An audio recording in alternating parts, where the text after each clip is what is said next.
everyone that I feel like gets into personal development and just is clawing their way, they're just fighting because they know that there is a different life underneath it all that they have been given by our Creator, and they want to get there.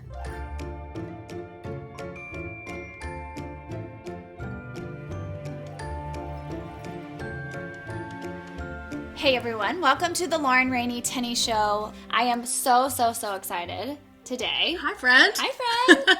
Ashley Eicher is here. Ashley is such a sweet friend of mine, and what I love about this show and what I really hope to accomplish is bringing all of the people that I've met through my 39 years who I feel like are so passionate. I always say passionate, excited, and really wise, and just talk to you and hear your heart. I don't know, I'm already tearing up. You're welcome. But hear all of the things Thanks, that friend. you have learned, because you worked so hard to get to where you are, and we're going to dive into all of that. But I feel like I need people to know some of the things that you've learned, because I know it will help them. So thank you for being here. Thank you. Well, it's been a crazy journey. So it always is fun. No, it's good. Or something. I think it's all good. It's all for good. It is all for long good. Journey. It is all for good. Really quick about Ashley, she is incredible. She's an on-air host. She is an award-winning on-air host. She has done work for RollingStones.com, ABC.com, CMT. You have your own podcast. I do, called All Our Favorite People. All Our Favorite People. My good friend Hunter Kelly. And so we just sit down with artists, celebrities, influencers, CEOs, really anyone we find interesting to talk about really anything we want to talk about. Yeah, so it's been fun. 2020 is just a year of lots of talking. We love to talk. Love to talk Don't we through though? things. Don't we though? Yes. No, it's good. It's good. Well, it's like we all learn from each other. 100%. So, in each other's stories. Yeah. So I And love I'm that glad you're doing you're this. here. Congratulations on your show. Thank you. Thanks. I love it. Thanks. You look so pretty. Thank And the you. set looks amazing. So I mean, when I bought this couch, this is my home set, by the way. I am doing this out of my office. When I bought this couch, I had no idea that this was going to be what it's used for, and I'm so thankful for it. I'm glad that I did. And I'm choosing these glasses today. I have different glasses in every episode. Okay, so Ashley, other than being here with me. things got real serious just now. Every time I put my glasses on, it's serious, Lauren. Totally. Other than being here on this couch with me, what is your greatest accomplishment? Of everything I just read, what was your favorite thing that you've done? Or so words like work-wise? Yeah. Oh my gosh. I love getting to sit down with different people I get to sit down with and tell their stories. in your podcast. In the podcast, but then also being on red carpets over the years, whether it was CMAs or ACMs. And I want to say interviewing Bonnie Raitt. It probably wasn't the biggest accomplishment, but when you ask, like, what are things, like, I even think about things that I just really remember. Yeah. Getting to interview her because I looked up to her for so long. What about her? Because they say it's hard meeting the people that you have looked up to. 100%. Because you just never know what you're going to get. So why was that your favorite? I'd grown up loving her and loving her music. And so it was one of those moments where you just kind of sit back and be like, okay, wait, is this real life? Mm-hmm. This is not something I ever dreamed of happening or having the opportunity to do. And then you get the opportunity to do it. And so I think for me, you just kind of see in my life how each thing, even if they didn't exactly make sense, like I think about the other side, working on the other side of the music industry when I was working at CAA and I was in the mailroom in Los Angeles, and which is a talent agency and probably one of the largest in the world. And, you know, I was working in the mailroom being like, why am I doing this? This isn't what I ultimately want to do. But I was still trying to figure it out. Yeah. And just kind of seeing where those relationships I built there moved to the next thing and went to the next thing and went to the next thing. And so how it's all built to here. Yeah. And now I'm sort of in this phase again where I'm like, okay, how do I take all of this and what do I want to turn this into? Yeah. Okay. Which is really exciting. It's just so much. And just that, I feel like I could do 5 shows with you because I say this all the time. Dana Larson's in the room. She helps me with all of this. And we say this all the time. It's so cool how to look back and every single thing that happened, good or bad, just propelled you to the next thing. And I love that. But it's hard, like, in this moment, we talked about this when I was walking in the door frantically late, and, like, everything this morning... I would never have told them that. Well, that's fine. Everything this morning did not go according to plan, and so I got out of Nashville way too late to get down here on time, and then I'm frantic all the way down, feeling terrible that I'm running late, and also in this mindset of, like, okay, what do I want 2020 to look like? What do I want 2021 to look like? And I think so often I'm like, well, I don't know what's coming. And there's some of this I can't plan. And I want to be able to kind of put it all in this perfect little box and be able to explain to someone, like, here's everything I have coming. Like, I'm doing so great. Look at me. And that's not necessarily the healthiest thing either, because I think we really need to be present in the moment, be grateful for where we are, and then keep stepping out in faith. But it can be so hard to do that in the world that we're living in, where if I get on social media in the morning and just talking to friends who are doing amazing things, and I start you get into the comparison trap. You're like, well, they're doing this, I should be doing this. And oh my gosh, well, I didn't get these 10 things done on my to-do list yesterday. I've failed for the day. And I had to literally reset on the way here because I was having all of those feelings, being like, that is not true of you. Yeah. So just take a deep breath. That's right. And again, so much of that we're going to get into. So just jump right in. All of the work you've done. No, it's good. This is why we're doing this. Yeah. Meanwhile, you're worried about being late. I'm in the chair going, da-da-da-da-da. It's not ever as bad as you think. Yeah. It's really not. I'm just thankful you're here. That's what I was thinking. Through Brene, your work with Brene Brown, and I know you've read a ton of other books. Tell me about what you learned about shame and guilt and all of the things that you were thinking about yourself. Well, reading Daring Greatly by Brene Brown was really the catalyst for me to get back into counseling, because for the first time in my life, someone gave me language for shame and not enough, which were things I just couldn't verbalize at that point. And ultimately, I had to get to a place where I believed what God says is true of me versus listening to all the other voices in the world to give me my validation or worth. I think that that's such an interesting point, and I say this all the time. I've read a ton of books on your ego and how we develop that ego, and it's all based on everything that we have been told in our lives. And so we have crafted this person to get through, to get by, to handle the people that say the things that they say about us, and to handle the tough situations. And if we could get back to that place of that pure place of who God says we are, how he really created us, that's a beautiful place to be. And I really feel like people are clawing their way there, but they just don't know how to get there. And I can't wait to talk to you more about this, because I think that you've done a ton of work to be there. It's been a long road. It's a journey. And you know what I love is that everyone that I feel like gets into personal development and just is clawing their way, they're just fighting because they know that there is a different life underneath it all that they have been given by our Creator, and they want to get there. But do you know what I mean? It's like all the other stuff is there. They have to fight through it. We have to fight through it. Well, it's just hard because you've got so many voices, and especially right now in the world we live in, we're so inundated with messages from so many different directions. Right. So it's really easy to listen to those messages as opposed to taking a step back, digging into whether it's our trauma, our pain, or this facade we've created just to get through the world, as opposed to really being vulnerable in a safe place and getting to the core of who we are and starting to heal from some things that may have hurt us in the past. That help us to self-protect all the time instead of really living fully. Ashley. Yes. Looking at your resume and all the great things you've been able to be a part of, it's insane. We've already gone over that. But it's hard for people, if they just read your bio, they wouldn't know Ashley. You wouldn't really know her. Because you've done so much work internally to get here. Yeah. So if you had to rewrite your bio. Oh, gosh. Who is Ashley Eicher? And it could be one word, 20 words. Well, I'm starting to think and already tearing up. I thought about sending this to you, but I really didn't want it to be canned.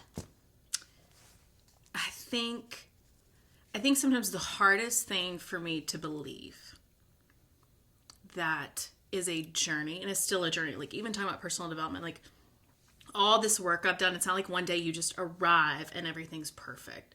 Like, it is a continual journey. But I think for me, it is that I am loved and known, and that just for who God created me to be. And so much of that for me goes back to work I did at Onsite and reconnecting with inner child and all of that. But that little girl that used to love to run free in a field and laugh endlessly and just loved being with people and telling their stories, like, that little girl inside of me is still who I am. And that is good. It is good. So. And that reminds me of a little story that was in a book that I love, E Cubed by Pam Grout. And she was talking about a little boy who was 8 years old, and he went into his sister's room, baby sister's room. She was in her crib, and she said, "Tell me who God is. I'm starting to forget." And I think that you being that little girl laughing, and, you know, I just read something too. The average toddler laughs 400 times a day. 400 times. And the average adult, guess how many? 2. That's what Spencer said, my husband. 4 times a day. And I'm like, I don't know if that's true. I don't even know if that's true. But I love what you said. And I really feel like we can get back there. But it takes some digging. It takes a lot of, it just depends, where you are on your journey. But it took, for me, a lot of digging. It took a lot of unearthing some things and unhealthy patterns that were either in my family or things that I had learned just from living in this world and internalized. Like, it just has taken a lot of unlearning. But it's worth it. It's totally worth it. Yeah. It's totally worth it. I love that. Okay, one thing I want to ask you. Okay. There's a quote that I saw on a couple of places, and the people that have posted it, it's borderline salty. Like, they're a little, like... Did I post it? No, you didn't! No. I was like, it's possible. No. My sass has come out. And the comments under, just borderline salty on people who are working on personal development. Okay. And the quote's basically, it's a meme, and it's basically this. I would rather focus on being more like Jesus than finding a better me. And so all the comments are like, I'm sorry, I'm getting I got like a twitch. That is exactly what I said. A friend of mine sent it to me, and I'm trying not to react. I'm looking at it, and I say I get it. I understand. Mm-hmm. I understand that they don't understand. Mm-hmm. But then I say, man, I wish I could have a conversation with these people. I would just like to know why they feel that way. So I've been unpacking it with a bunch of people, and I'd love to know your thoughts. I feel like I need to pray before I answer I know. I see, okay, how do I want to say this? I see what they're saying, because as a Christian, I want to be more like Jesus. Right. And I want to go in the direction of where God has me to go. But I also know that there has been, I grew up in the church, and when I first started going to the counselor that I'm going to now for the past couple of years, she's like, this perfect little Christian girl syndrome that you have, like, we're gonna work on this. Because part of my people pleasing was that I always wanted everyone to be proud of me, and being this perfect little Christian girl and doing everything right. Then it's like, okay, well then someone's going to love me. Then you're like Jesus. Then I'm like Jesus.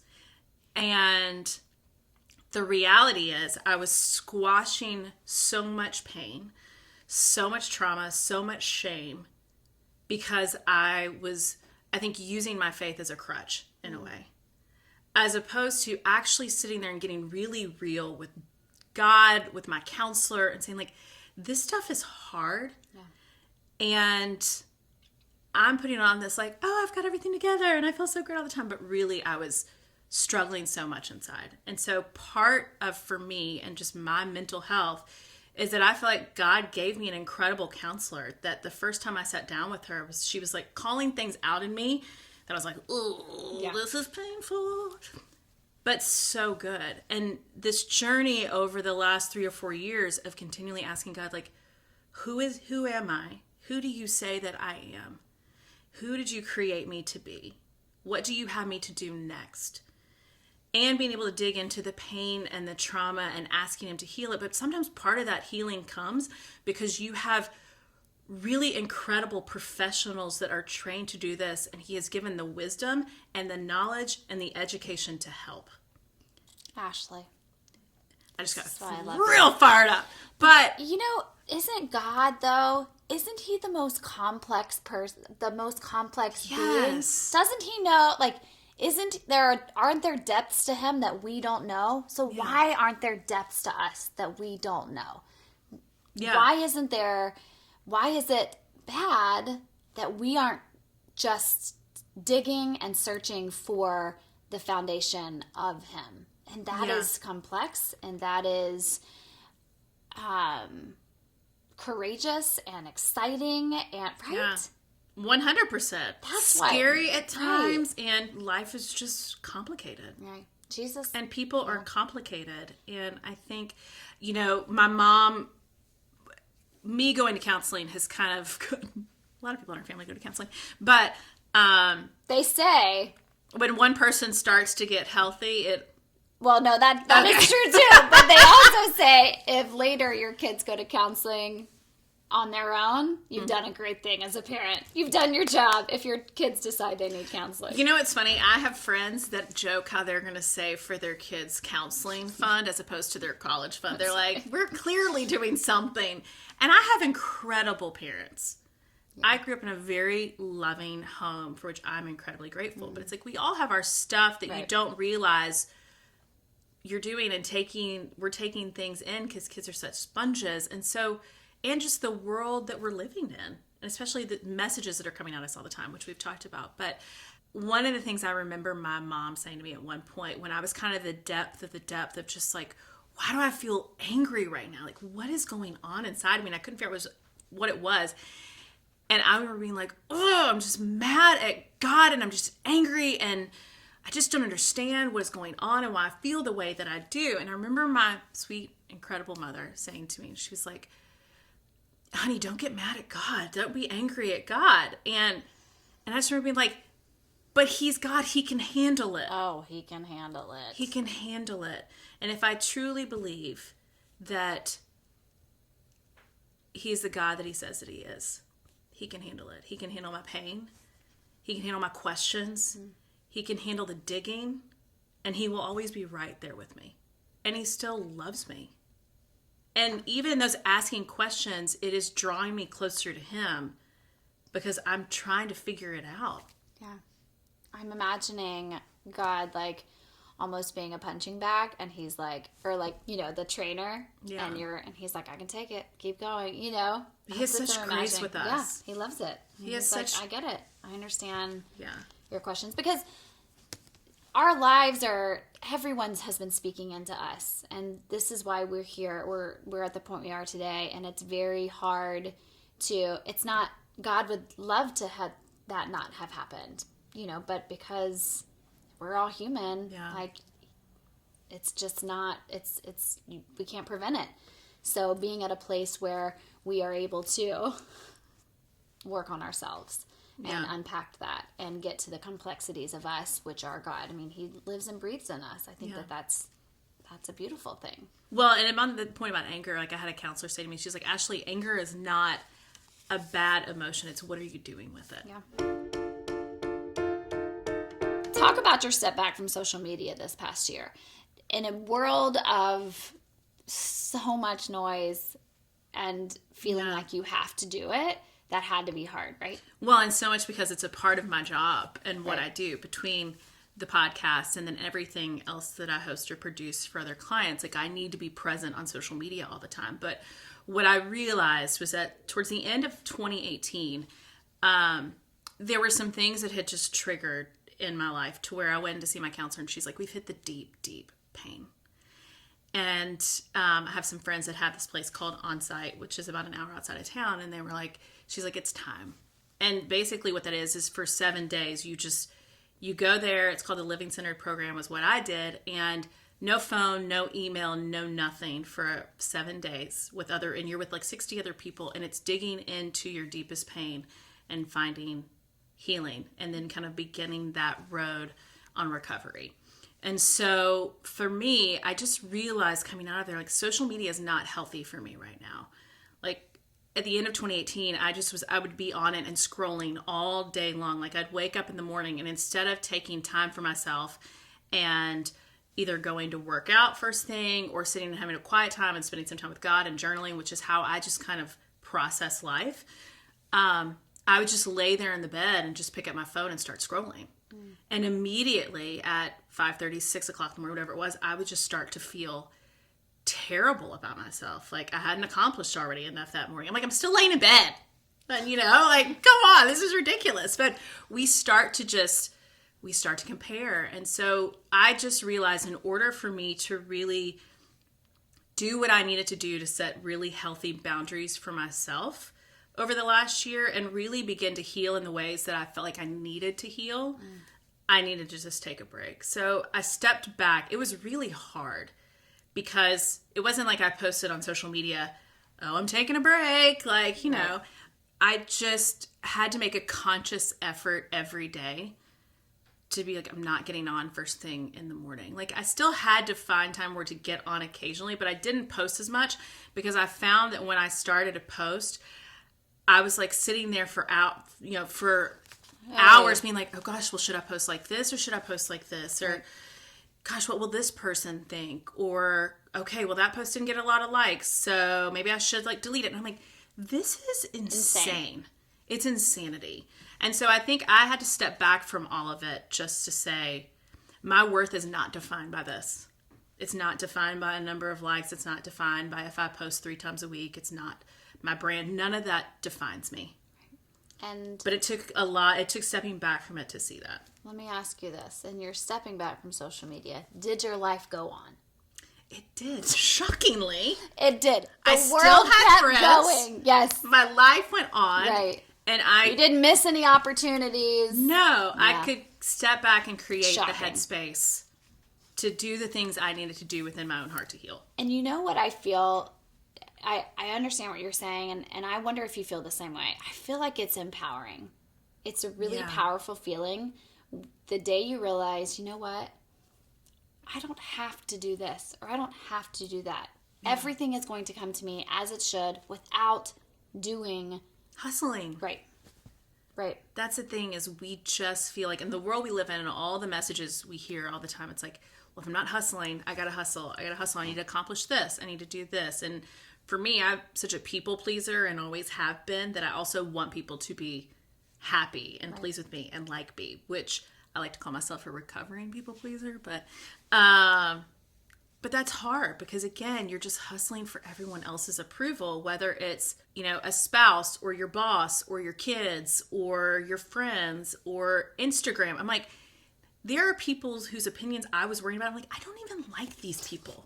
Like, why am I worried about this? She loves them, though. I love everyone. As a human. I love everyone, but they're not necessarily people that I want in my life. And there's an interesting thing I actually was thinking about on the way down here. Not to go back to Brene Brown, but Brene. And I remember reading a couple years ago, she talks about like kind of your boardroom, or maybe a counselor said this to me, I don't remember, but like, who are the people that would, if you had like a boardroom and a round table, who are the people around that whose opinions about your life matter? And, maybe it's your spouse or it's a close friend, like people you trust that have your best interests at heart. And those are the people's opinions that matter in your life, not all of these peripheral people that we worry about all the time. It's so true. And I think that these kinds of things take practice. Yeah. And I always like to tell people, when you decide, okay, I'm going to take some of these steps to kind of dig in and to change some things, it's never easy. It's just little steps along the way. It's not going to be a thunderous occasion. It's going to be little by little. I think that's okay. It's the 2-degree shift. Like, the reality is, you can read every self-help book, you can do all the counseling in the world. You're not going to be able to make 9 million changes at once. Right. Oh. So you're going to want to. You're going to want to, because we want that instant gratification of like, oh, everything's great now. But it really is such a journey. Like, for me, this journey has been really digging in the last 3 or 4 years. And a lot of money in therapy, like a lot of conversations with people that I trust, a lot of sitting with God and being like, what is true of me? Yeah. And writing that down. And when the lies come out, okay, that I know that's a lie. I know that lie of no one's going to care, or I'm not lovable, or I'm not worthy of love. Like, I know all those are lies, but I have to like sit down and say, okay, what is truth? And God, what do you say is true of me? And it's really important to do that in quiet. Yeah. It's really important because it's already too loud out there. Okay, rapid fire. Favorite restaurant in Nashville? Oh, crap. Okay. I've just totally had to change directions. I can't think of restaurants. Okay, shut down the serious. Let's talk about restaurants. I mean, I love Virago. Virago's an Old Faithful. Me too. Always I love sushi. Was there last week. Favorite rom-com? Does Miss Congeniality count as a rom-com? Yes. Oh, yeah. Oh, The Holiday. Yes. No, The Holiday. I mean, that's the one I could watch. Yes, it's the 6 times every Christmas. Your least favorite slang term or abbreviations? Listen, some girls on my team and my other business, they will text me abbreviated things, and I have to Google it. Yeah, I'm like, I don't know what this... TTYL. I was like, what is that? Here's what I don't understand. Talk to you later is what I mean. Yes.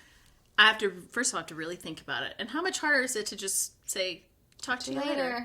I think, first of all, I just don't know why we have to abbreviate in everything. Like, saw a friend's Instagram post earlier, and I didn't realize they were now calling homecoming HOCO. Oh, no, and I didn't either. Oh, my goodness. What? Like, how was this, why was this hard? And it was so sweet, because it was her son inviting a girl to homecoming. It's like... To HOCO. Make more memories at HOCO. And I really had to think about, what is HOCO? Like, so, anyway. We're getting I also don't have children that are teenagers, so... Funniest celebrity experience? Funniest or most memorable? Most memorable. It's fine. Okay, good, because it's the one I always go to.